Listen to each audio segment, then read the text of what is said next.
ध्यान दें। अब हम इलेक्ट्रोफाइल को बांटते हैं। इलेक्ट्रोफाइल को बांटने के लिखने की जगह मैं बहुत छोटा छोटा लिखूंगा, जगह क्योंकि ज़्यादा चाहिए, तो आप लोग ध्यान से देखिएगा। दो हिस्सा मेनली बना दीजिए।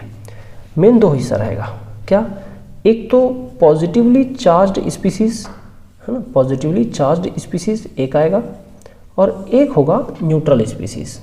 ठीक है, न्यूट्रल स्पीसीज के अंतर्गत और भी बहुत सारे कैटेगरी बनेंगे। पॉजिटिवली चार्ज को पहले यहीं पर ख़त्म करते हैं, उसके बाद न्यूट्रल स्पीसीज पर चलते हैं। ठीक है, तो देखिए पॉजिटिवली चार्ज स्पीसीज में बहुत कम एग्जाम्पल हैं, जैसे NO2 सिंगल प्लस, इसका नाम है नाइट्रोनियम, नाइट्रोनियम।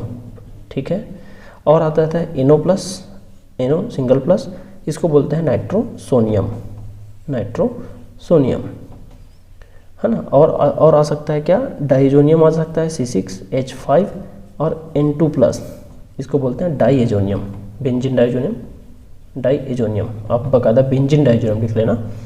ये हो गया हेलोनियम आयन, हेलोनियम मतलब क्लोरीन वाला, क्लोरोनियम। इसका एग्जांपल कैसे, इसको हेलोनियम बोल देते हैं शॉर्ट में, एक साथ हेलोनियम।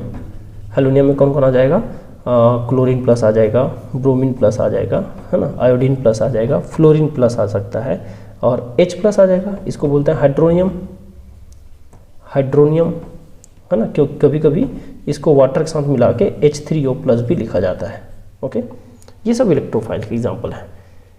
लेकिन याद रखिएगा, जैसे अब H3O प्लस लिखना थोड़ा गलत हो जाएगा, रुकिए, ये कहीं कन्फ्यूज़न क्रिएट ना कर दे आपको, तो ये थोड़ा सा गलत हो सकता है।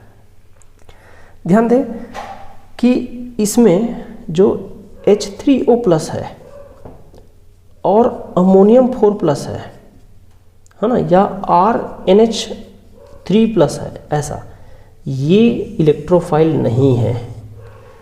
क्यों नहीं है, these are not electrophile, not electrophile. कहने का मतलब पॉजिटिव चार्ज होना ही जरूरी नहीं है इलेक्ट्रोफाइल बोलने के लिए।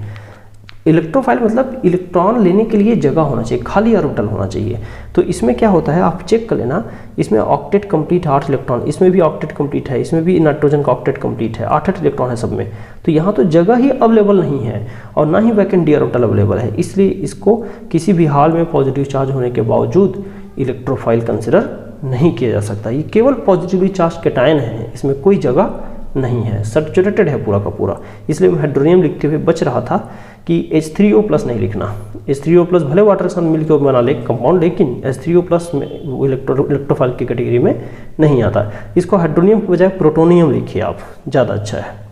यहाँ प्रोटोनियम थोड़ा सा सुधार लें, प्रोटोनियम लिख लेंगे, क्लियर, तो ज़्यादा क्लियर रहेगा। हाइड्रोनियम बोलने से दिमाग में यही आता है।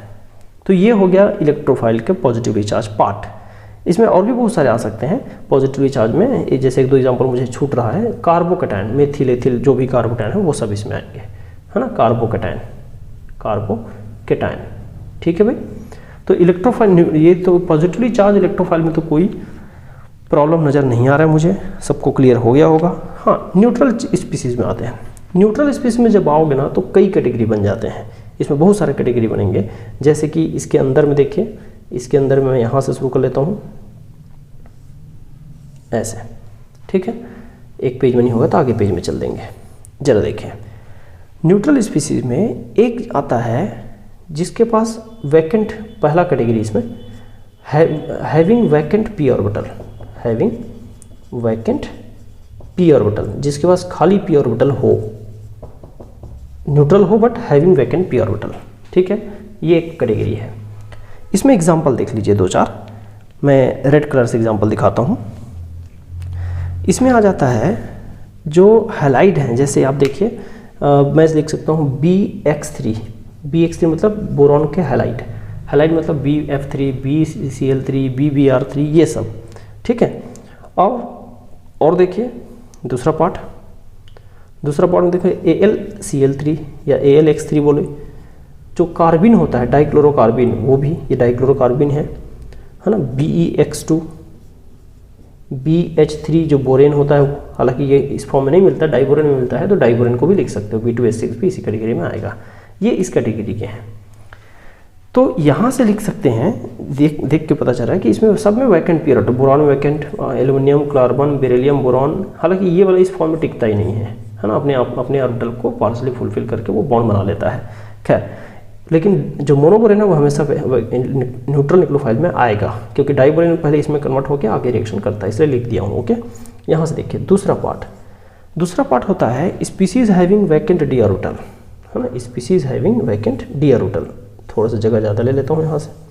दूसरा हिस्सा है species having vacant D orbital, short में लिख दूँ हैविंग वैकेंट डी ऑर्बिटल, जिसमें वैकेंट डी ऑर्बिटल हो। अब इसमें कौन कौन एग्जाम्पल देख लिया जाए, तो एग्जाम्पल देखें, बहुत सारे एग्जाम्पल आएंगे।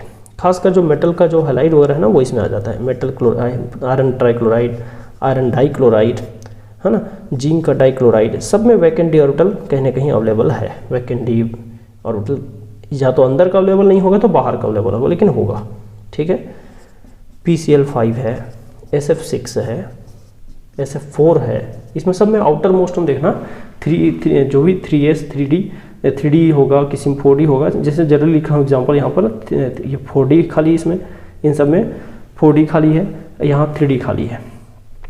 अब जैसा भी है IF7 भी इसमें आता है। ये हो गया दूसरा कैटेगरी। फिर आते हैं तीसरा कैटेगरी में, सब एग्जाम्पल को याद रखना भी अच्छे से। तीसरा कैटेगरी ये है जिसमें जो यहाँ एक तरह से लिख दूँ हैविंग वैकेंट, ध्यान रखें having vacant sigma anti bonding. देखिए जिसमें sigma anti bonding molecular orbital खाली हो, ये बहुत सारे एग्जाम्पल इसमें आएंगे। कैसे एग्जाम्पल देखिए, इसमें आ जाएंगे आपके जो जितना भी हेलोजन ग्रुप है, हेलोजन और इंटर हेलोजन, है ना, हेलोजन और इंटर हेलोजन, AX लिखते हैं शॉर्ट में। अब हेलोजन में कौन आ जाएगा, F2Br2, है ना, Cl2 I2, ये सब हेलोजन है। इंटर हेलोजन में कौन आ जाएगा ICl, है ना, Brf, इस तरह से, या BrCl, इस तरह से। तो ये इंटर हेलोजन कंपाउंड इस कैटेगरी में आ जाते हैं, वो भी डायटोमिक ना, डायटोमिक इंटर हेलोजन। पॉलीएटॉमिक तो इधर आ चुका है बहुत सारे देखो, लेकिन डायटोमिक इंटर, सॉरी ये जैसे है पॉलीहेलाइड, लेकिन डायटोमिक की बात कर रहा हूँ इंटर हेलोजन में भी। ये सब सिग्मा एंटी बॉन्डिंग कहाँ से पता चलता है, इसके जो मॉलिक्यूलर ऑर्बिटल आप देखें ना हेलोजन का, उसमें सिग्मा एंटी बॉन्डिंग ल्यूमो होता है, ल्यूमो, इसको लोवेस्ट अनऑक्युपाइड बोलते हैं। आप इसको कहीं पर मॉलिक्यूलर ऑर्बिटल डायग्राम में पढ़े होंगे। चौथा में चलता हूँ, फोर्थ कैटेगरी। तो फोर्थ कैटेगरी में देखिए तो पाई बॉन्डेड मॉलिक्यूल होता है यहाँ पर। क्या, पाई बॉन्डेड मॉलिक्यूल, पाई बॉन्डेड मॉलिक्यूल होता है। ठीक है, पाई बॉन्डेड मॉलिक्यूल में बहुत सारे पाई बॉन्डेड मॉलिक्यूल हैं जो इसमें खाली ऑर्बिटल अवेलेबल होते हैं। जैसे देखते जाइए, मैं दिखाते जाता हूँ आपको, है ना। यहाँ से देखिए पाई बॉन्डेड मॉलिक्यूल में भरपूर एग्जाम्पल मिलेंगे आपको। कैसे एग्जाम्पल, जरा सोचिए। पाई बॉन्डेड एग्जाम्पल में SO3 है। SO3 के स्ट्रक्चर आप देखो तो sulphur double bond oxygen, double bond oxygen, double bond oxygen. इस केस में पाई बॉन्डेड ऑक्सीजन में हमेशा यहाँ पाई बॉन्डेड मॉलिक्यूल में हमेशा याद रखिएगा वैकेंट कौन होता है, ऐसा कहीं दिमाग में आए तो मैं बोल देता हूँ वैकेंट यहाँ पर कौन होगा, पाई एंटी बॉन्डिंग होगा। वैकेंट हमेशा पाई एंटी बॉन्डिंग वैकेंट होगा, याद रखना। ठीक है, अब पाई बॉन्ड एंटी बॉन्डिंग हमेशा शो नहीं किया जाता, लेकिन यहाँ होता है। जैसे यहाँ पर देखो कि पाई बॉन्ड बनाया है तो इसके अपोजिट साइड में इसका एंटी बॉन्डिंग फैला होगा, तो जब हमेशा इसका मूवमेंट ऐसे बाहर की ओर होगा और इस पर हमेशा इलेक्ट्रोफिलिक सेंटर कौन है, तो सल्फर है इलेक्ट्रोफिलिक सेंटर। ठीक है, अब बिल्कुल इसी तरह CO2 में कार्बन है इलेक्ट्रोफिलिक सेंटर। स्ट्रक्चर आप देख सकते हो, जितना भी कार्बोनिल ग्रुप है, कार्बोनिल ग्रुप जितना भी है, चाहे वो एस्टर का हो, अब इसमें कार्बोनिल लिख दिया, इतने में समझ जाइए कार्बोनिल ग्रुप कोई भी हो सकता है। खुद एल्डिहाइड का, एल्डिहाइड देखो, एल्डिहाइड है, एस्टर है ना, कीटोन है, एल्डिहाइड, कीटोन, एस्टर, एसिड, जितना भी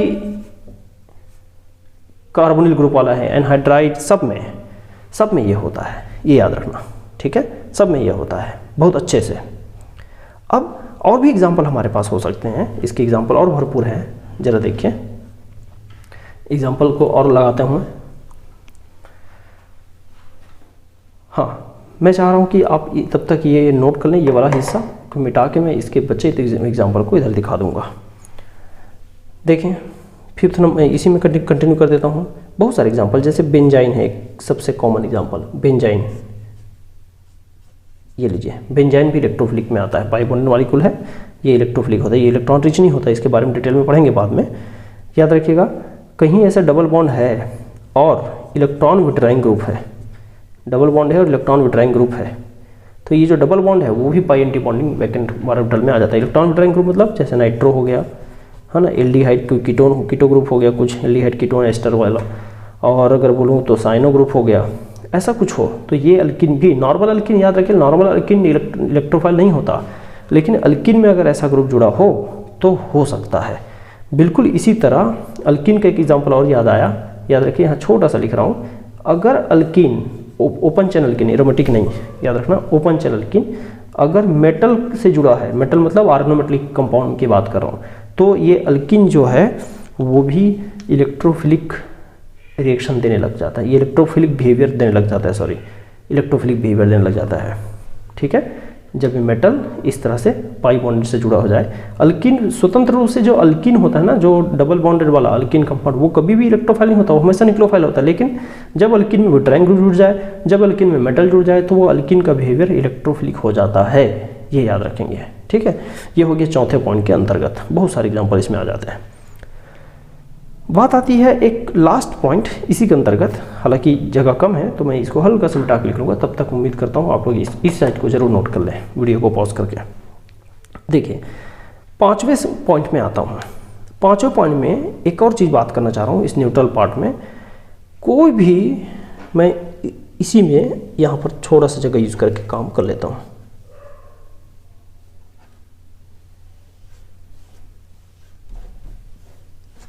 हाँ,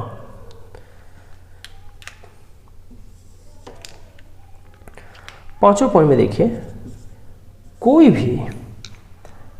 भी एलिमेंट है ना, कोई भी एलिमेंट, देखो ध्यान रखना, कोई भी एलिमेंट एटॉमिक स्टेट में, ऑल एलिमेंट लिख देता हूँ, all element in their elemental state, elemental या एटॉमिक स्टेट में, एटॉमिक स्टेट आर इलेक्ट्रोफाइल। याद रखिए, कोई भी एलिमेंट बोल रहा हूँ, इनर्ट गैस को छोड़ दो, इनर्ट गैस में ना तो इलेक्ट्रोफिलिक दिखता है, ना निक्लोफिलिक दिखता है, इनर्ट गैस को छोड़कर। इवन यहाँ जैसे एग्जांपल के तौर पे देखो, इवन यहाँ पर एग्जांपल में जैसे मैं बोलता हूँ O2, Cl2, ये सब N2, है ना, ये सब इसमें आते हैं। अब ओजोन को भी देख लो, ओजोन भी एलिमेंटल ही है, ओजोन भी एक तरह से इलेक्ट्रोफिलिक में आता है। सिंगल एटम, ये तो हो गया एलिमेंटल स्टेट में मॉलिक्यूल, और एटॉमिक स्टेट मतलब जैसे oxygen single, chlorine single, nitrogen single, ये एटॉमिक स्टेट है। एटॉमिक स्टेट में भी ये हमेशा इलेक्ट्रोफिलिक होता है। पीरियोडिक टेबल का कोई भी एलिमेंट इनर्ट गैस को छोड़ के, इनर्ट गैस में एक्चुअली में ना तो वो इलेक्ट्रोफिलिक शो करता है, ना तो वो निक्लोफिलिक शो करता है। तो इस तरह से ये इलेक्ट्रोफाइल का क्लासिफिकेशन इस पूरे बोर्ड में मैंने लिखा है। अब बहुत अच्छे से सिस्टमेटिक वे में इसको वीडियो पॉज करके आराम से नोट कर लीजिए। ठीक है।